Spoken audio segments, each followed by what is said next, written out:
Hi pre-cal honors, so this is part 2 of notes 1.2, and we're going to talk about end behavior asymptotes. So the end behavior shows how a function behaves as the x values approach positive or negative infinity, the ends of the graph. If the behavior is a horizontal line, we describe this behavior with horizontal asymptotes. This is a behavior that is not created from a domain restriction. Therefore, the graph of the function can cross or touch that horizontal asymptote. So using your graphing calculator, go ahead and find the end behavior of each graph, and we're going to talk about the end behavior model. So go ahead and graph those in your graphing calculator now. Pause the video and go ahead and sketch a quick graph. Okay, so how did you do? Let's focus on this first one. So you graph this in your graphing calculator and it looks something like this. So if you're looking at the ends of the graph, it appears that there's a horizontal asymptote at y equals 0. Let's investigate with the calculator. So I went ahead and graphed that in there. Now I think it's helpful to go to table set, which is above window, and I changed my independent variable to ask. So if I go to the table now, I can type anything I want in there. And again, clear won't work at this screen. You'd have to use delete. So for big values like 100, 1,000. So notice, let's pick a number, how about 10,000? So if x is getting larger and larger, that's a very small number. That's exponential notation. So notice that my values are getting closer and closer to 0.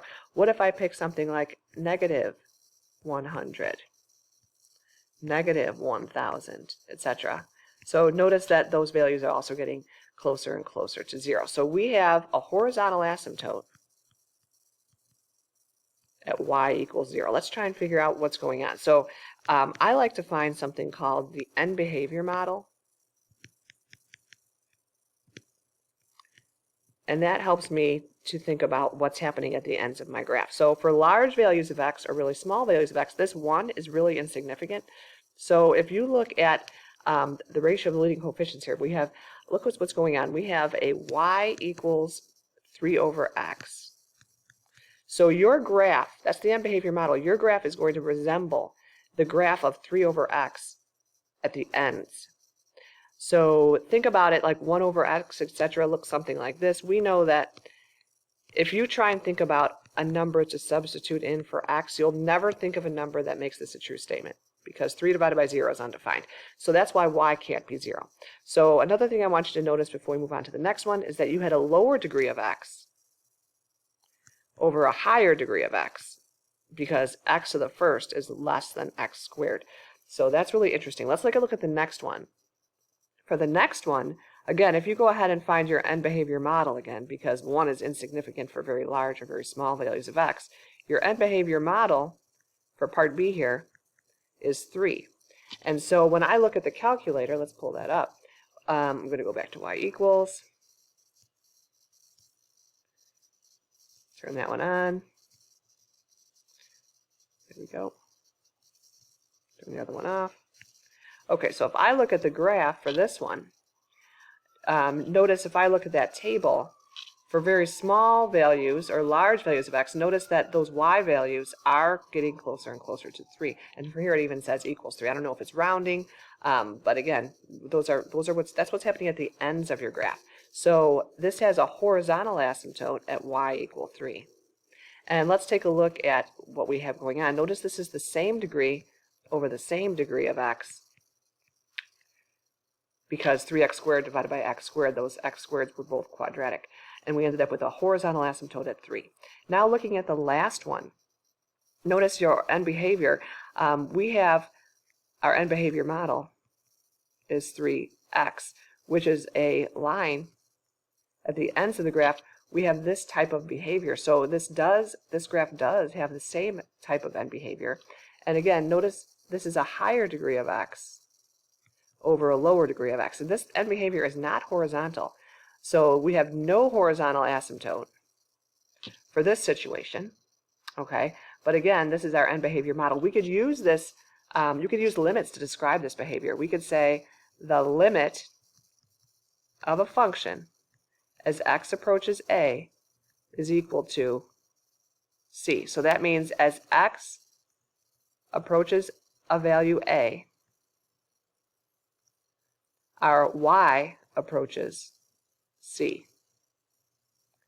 So in this situation, we could say the limit of the function as x approaches infinity is going to be equal to something, and the limit of the function as x approaches negative infinity is going to be equal to something. So go ahead and pause the video and think if you can think about what the answer to that would be. Okay, so did you realize that as x approaches infinity, the y value is approaching infinity, and as x is approaching negative infinity, the y value is approaching negative infinity. Okay, so we're going to go ahead and now, and this box just kind of summarizes the limit notation. We're going to talk about vertical asymptotes now. So if you take a look at these three examples, earlier on in part 1 notes, we talked about domain restrictions, right?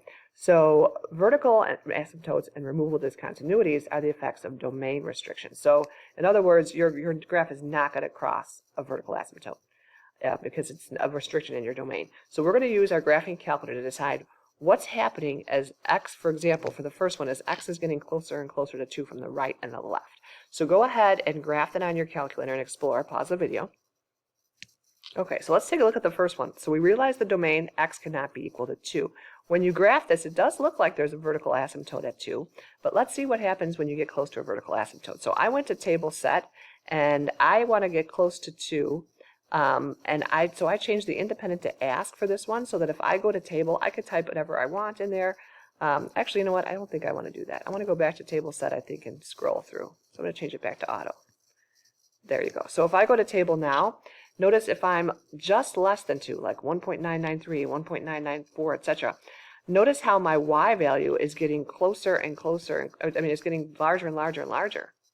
Oh, I'm sorry. It's getting smaller and smaller and smaller. So it's approaching negative infinity. Then at 2, there's an error. And then on the right, as I'm approaching 2 from the right side, getting closer to 2 from the right side, notice how my y value is getting larger. So that is telling me that there is a vertical asymptote there. So notice they mentioned removable discontinuities. Nothing was removed. So if I said, is there a removable discontinuity, you would say none. But is there a vertical asymptote? There certainly is at x equals 2. So why don't you go ahead and pause the video now, graph part B, and do something similar. So again, we know the domain. We know that something was removed, and see how that affects your graph. Okay, so let's see how you did. So notice y equals x is a line. When I look at the calculator, notice how there's a hole in my graph.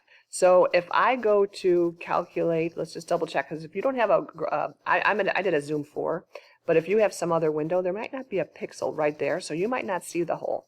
But that's okay. If you just type in value, and if you type in 0 and hit enter, then you'll see, oh, that's not what I wanted. Let's try this whole thing again. If I type in value, and I wanted to find out what's happening at 2, so notice they'll say, oh, there's an empty space. But again, your calculator might not show that if you're not in a perfect window that has a pixel right, where, that would be graph or failure, right where you're trying to find that hole.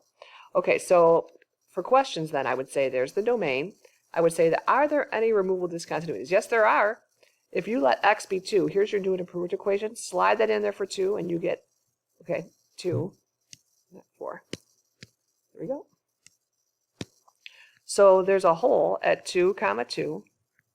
And then vertical asymptotes. This one actually has none, because in your new and improved equation, after everything was removed, nothing makes the denominator 0. Okay, let's do that last one now, part C. So go ahead and pause the video, graph it in your calculator, and see what's going on. Okay, so there's so much going on here. So notice we did have a removable discontinuity because the restriction at the x minus 2 did create a restriction, and it was removed. So there is a hole in the graph. And again, if you don't have a window that shows that, you could say calculate, put a value of 2. And notice they're saying, no, there's no spot, there's no point there. So your graph looks something like this. It also looks like we have, let's get that graph back. It also looks like we have a horizontal asymptote. Yep, okay, so it looks something like that.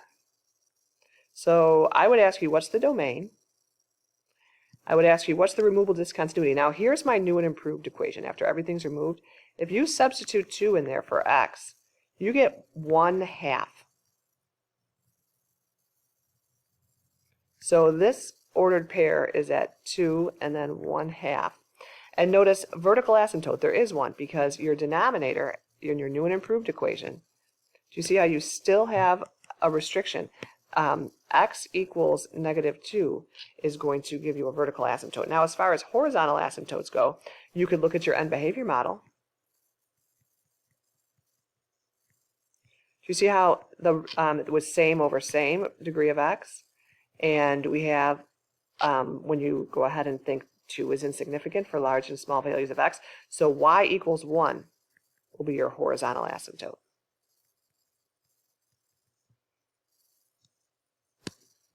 Sorry, now my 1/2 is messy. Okay, so there you go. Let's go ahead and talk about the next part. We have one more thing to talk about, and that is even and odd functions. So go ahead and go to even and odd functions, and go ahead and try and figure out what's going on with even and odd functions. Pause the video and think about that. Okay, so even and odd functions. First of all, if you have trouble memorizing things, maybe just try and think it through. Like, think about your favorite even function, x squared. For every point x comma y, there has to be a point -x comma y because it's symmetric to the y-axis, where an odd function actually has origin symmetry, because what that means is you can reflect it, if you reflect it over both axes in either order, you will get the same graph back. Okay, so again, a parabola, if I reflect it over the y-axis, I get the same graph back. This cubic, if I reflect it over the x-axis and then the y-axis, I'll make it furry. Do you see how you get that same graph back? So that means that for every point x comma y, there's a point -x comma -y. But don't forget, I mean, everything is not even or odd. For example, what if I took that same cubic, but I just moved it down like 0.00001 or something? If I reflect this over both axes, I do not get the same graph back. Okay, so this would be a neither. Definitely not even or odd. So now we're going to do some symmetry tests. Okay, the symmetry tests are summarized here. Let me show you how that would work. Let's start with the last one, because I don't know if I'd even use a test for this one. Do you see how this one is a parabola? Use your transformation skills. Right? Isn't that a parabola moved right one? So again, if you reflect this over the y-axis with a different color, do you see how it's a different graph? So not even. If you reflect this over the x and then the y, oh my gosh, what a disaster. Definitely not odd. This one's a neither. Okay, but that was not really a formal test. Here we're going to do like a more of a formal approach. For part A, I'm going to ask you, is this one odd? So for every point x comma y, I'm going to replace it with -x comma -y. Simplify and see, do I get the same graph or the same equation back? That would mean that for every point x comma y, there is a point -x comma -y. Pause the video and give it a try. Okay, so do you see how the test failed? Because first of all, I know that the absolute value of -3 equals the absolute value of 3 equals 3, etc. So absolute value of opposite of x is x. So notice that because of this y here, it's not the same as my original, so no. Now we're going to check, is it even? So we'll do that particular test. For every x comma y, replace the x with a -x. Go ahead and give it a try. So do you see how if you substitute the x for the opposite of x, when you simplify, this is the exact same equation we started with. So yes, it is even. Okay, let's do one more. If we try this one and we test for odd, there's kind of a little trick involved here that I would like you guys to be aware of. So go ahead and do the even and the odd test and see what you think. Okay, so when you do the symmetry test and try and see if it's an odd function, do you realize that at the very end you say, that's not the same? That looks very different. However, it's equivalent, because if you multiply both sides of the equation by negative, now it is exactly the same. So yes, this one actually is odd. That was kind of tricky. Now, as far as the even goes, when you substitute an opposite of x in there in for x, it is not the same equation at all. So this one is not even. Great job, everybody.